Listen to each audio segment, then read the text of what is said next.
Nigel Farage isn't a friend of the working class. He's a fraud.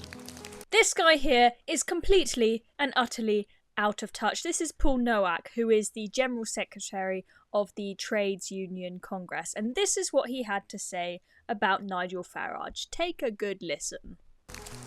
A public school educated, private equity loving, NHS privatising, Putin apologist fraud. My granddad Joe came to Britain with the Polish RAF and played his part in the fight against fascism 8 decades ago. In May, I found myself in southern Poland, boarding an overnight train to Kyiv to meet our sister unions. I visited a power station razed to the ground by Russian rockets. I saw city apartment blocks destroyed by missile strikes. And I visited the children's hospital in Kyiv and met some of those at the sharp and very human end of war. People like Katya, 14 years old, who was wounded by the Russian shelling that killed her mother. 6 weeks after my visit, Putin bombed that same children's hospital. Operating theatres wrecked, kids with cancer traumatised, doctors and nurses hunting through the rubble for their colleagues. So when I see Farage making excuses for Putin's illegal and indefensible invasion of Ukraine, it turns my stomach. Congress, I'll say it again, the far-right hate mongers are no friends of the working class. They're not patriots, they are frauds. Wow, wow, wow. That guy really does have a bee in his bonnet about Nigel Farage, doesn't he? Now, before I get on to the Ukraine stuff that he spent a lot of that speech talking about, let's just address the elephant in the room, which is that this guy says that Nigel Farage is not a friend of the working class. Let's just address that. I tell you what, let's have a look at what kind of people voted for reform in the general election. Was it those upper class, highly educated, Eton snobs? Let's take a look at the data, shall we? Let's see what YouGov said. So, how did Britons vote at the 2024 general election on household income? So, as you can see, under 20k income, 17% reform.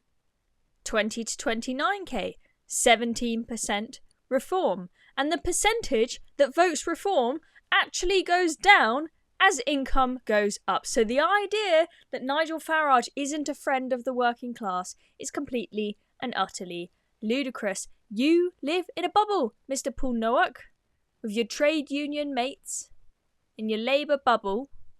Okay? Absolutely bonkers, right? And then he probably thinks that Labour is a friend of the working class, but look at the percentages here.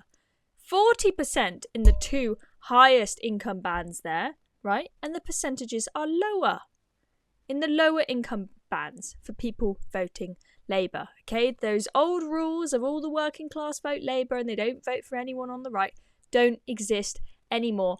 Wake up, it's now 2024, okay? So that's not the only bit of data that we have. We've also got education, right? Because he pointed out the fact there that Nigel Farage is a privately educated snob or whatever he said, right?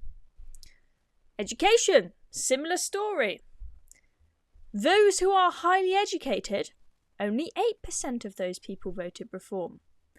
Those who have a low level of education, GCSEs or lower, they voted for reform in droves. So this man is literally living on another planet. He is talking out of his backside. I won't say the other word. Now, and then he went on this huge emotive rant about how Nigel is a Putin sympathiser, he's a fraud, he's a cretin, he hates the Ukrainians. What a load of nonsense. I mean, the backlash that Nigel got simply for explaining a little bit of history, explaining how NATO expanded westward, even though it told the Russians that they wouldn't. He just explained that, you know what, maybe that would have, as he said, poked the bear. That would have upset the Russians a little bit. Maybe that contributed to them invading Ukraine. Does that mean that Nigel supports Russia's invasion of Ukraine? Does it mean that Nigel wants Putin to gain power? Does it mean that Nigel wants Putin to win the war in Ukraine? No, it doesn't.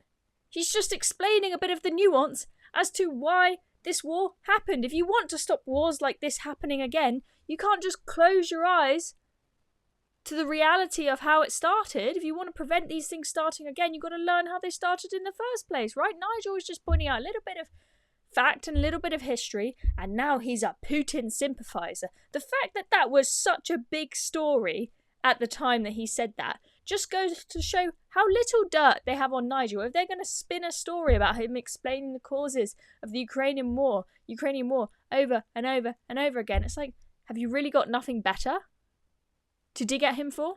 Really?